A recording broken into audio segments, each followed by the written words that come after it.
Hospital আমার বাড়ি যারা জানেন তারা বলুন আমার বাড়ি থেকে ধুলাসিংলা হসপিটালের কলে জল আনতে আসতো। আর আজকে বাড়িতে বাড়িতে ট্যাপ ওয়াটার, বাড়িতে বাড়িতে রান্নার জল, খাওয়ার জল, বাসন মাজার জল, একটা ব্যক্তি পিছু 55 লিটার জলের দায়িত্ব যিনি বহন করেন তার নাম মমতা বন্দ্যোপাধ্যায় আর তার নাম পুলক রায়। তাই আজকে আপনারা একটা সরকার উন্নয়ন করছে। আজকে উলবেড়িয়া হাসপাতাল, যে হাসপাতালে নাকে চাপা দিয়ে ঢুকতে হতো বেরোতে হতো, সেই হসপিটালের পরিস্থিতি আজকে কোথায়? 100 জন পড়াশোনা করে মেডিকেল কলেজ আজকে 3 বছর চলছে, আর 2 বছর পরে 100টা ডাক্তার হয়ে বেরোবে। ভাবতে পারছেন? Uluberia sub division hospital Saratchandra Chattopadhyay medical college হাসপাতালে পরিণত হয়েছে। আপনি বলতে পারেন, বিরোধীরা বলতে পারে এখনো সমস্ত চিকিৎসা শুরু হয়নি। আগামী 6 মাসের মধ্যে কারো হার্টের প্রবলেম হলে তাকে কলকাতায় ছুটতে হবে না, কারো ব্রেনের প্রবলেম হলে তাকে পিজিতে যেতে হবে না, উলবেড়িয়া হাসপাতালে ট্রিটমেন্ট হবে। এটাই মমতা বন্দ্যোপাধ্যায়ের সরকার, এটাই পুলক রায়। উলবেড়িয়া স্টেডিয়াম মাঠ আজকে তৈরি হয়েছে কার আমলে? সিপিএম আমলে 6 বার ভিত্তিপ্রস্তর স্থাপন হয়েছিল।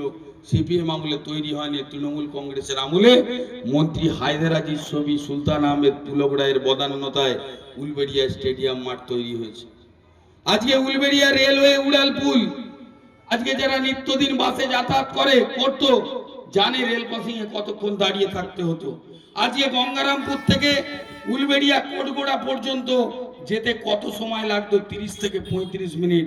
আজকে বাহির গঙ্গারামপুরের উপর দিয়ে বাইপাস তৈরি করেছে, গঙ্গারামপুর থেকে গরুহাটা আসতে সময় লাগে 2.5 থেকে 3 মিনিট। এটার নামই পরিবর্তন, এটার নামই পুলক রায়, এটার নাম মমতা বন্দ্যোপাধ্যায়। আজকে জানলে খুশি হবেন, ক্রীড়াপ্রেমী যারা মানুষ আছেন, উলবেড়িয়া ফুটবল ক্লাব বলে একটা নতুন ক্লাব খুলেছে আমাদের প্রার্থী, আমাদের নেতা পুলক রায়। আগামী দিন কলকাতার লিগে খেলবে উলবেড়িয়া ফুটবল ক্লাব। আপনার গর্বিত হব, মোহনবাগান ইস্ট বেঙ্গলের পাশে উলবেড়িয়ার নামটা জল জল করে ভাসবে। আমরা ধুলাসিংলার মানুষ হিসাবে গর্বিত হব, তাই তো? আজকে আপনাদের উলবেড়িয়া যেটি কি ছিল, আজিপুর দিয়ে পারাপার করার সময় পায়ের গোড়ালির কাপড়টা হাঁটুর ওপরে তুলে যেতে হতো। আজকে সেখানে নতুন যেটি লঞ্চে করে পারাপার হচ্ছে। আজকে গরুহাটা থেকে পথবাতি দিয়ে দেখবেন রাস্তার ধারে ধারে পথবাতি দিয়ে লাইট লাগিয়ে দিয়েছে। আজকে পথবাতি দিয়েছে, দেখবেন গ্রাম অঞ্চলকে শহরে পরিণত করেছে। উলবেড়িয়া সিপিএম আমল, বামফ্রন্ট আমলে ফায়ার ব্রিগেড স্টেশন ছিল না, তৃণমূল কংগ্রেসের আমলে ফায়ার ব্রিগেড স্টেশন তৈরি হয়েছে। আজকে উলবেড়িয়ায় সেই ইংরেজ আমলের থানা, একটা থানা ঝরে পড়ছিল, খসে পড়ছিল, সেই থানাটাকে নতুন করে নরেন্দ্র সিনেমা হলের কাছে নতুন থানা বানিয়েছে কে? মমতা বন্দ্যোপাধ্যায়, মমতা বন্দ্যোপাধ্যায়, মমতা বন্দ্যোপাধ্যায়। আজকে আপনাদের কাছে তাই বলতে চাই, পুলক রায় বদান্যতায় আজকে বিভিন্ন উন্নয়ন।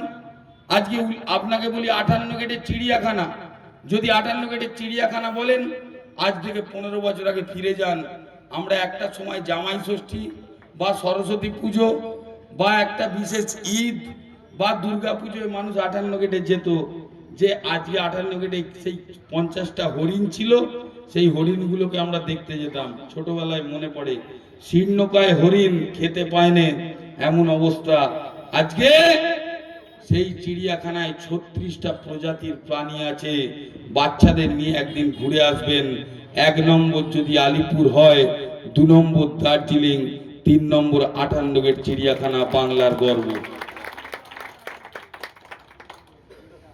আজকে বোয়ালিয়াতে আইটিআই তৈরি হয়েছে, আইটিআই কলেজ। উলবেড়িয়া শুধু মেডিকেল কলেজ নয়, নার্সিং কলেজ তৈরি হয়েছে। আজকে আপনারা গর্ব হবে আপনাদের শুনলে, পালপাড়া স্কুলের পাশে যে স্কুলটা তৈরি হচ্ছে, হয়তো সামনের অর্থবর্ষ থেকে শুরু হয়ে যাবে। আজকে সেই স্কুলটায় আমরা ছোটবেলায় প্রাইমারি বাংলা মিডিয়ামে পড়েছি, কিন্তু আমাদের আপনাদের ছেলেমেয়েরা আগামী দিন ইংলিশ মিডিয়ামে স্বল্প খরচায় রাজ্য সরকারের ইংলিশ মিডিয়ামে স্কুলে পড়াশোনা করবে। এটাই তো পরিবর্তন। ওরা কি পরিবর্তন চাইছে? ওরা থাকে রথে আর আমরা থাকি পথে। ওরা থাকে রথে আর আমরা থাকি পথে। কিছুদিন আগে, মাস দেড়েক আগে, একটা রথযাত্রার নামে একটা যাত্রা হয়েছিল, দেখেছেন? লরি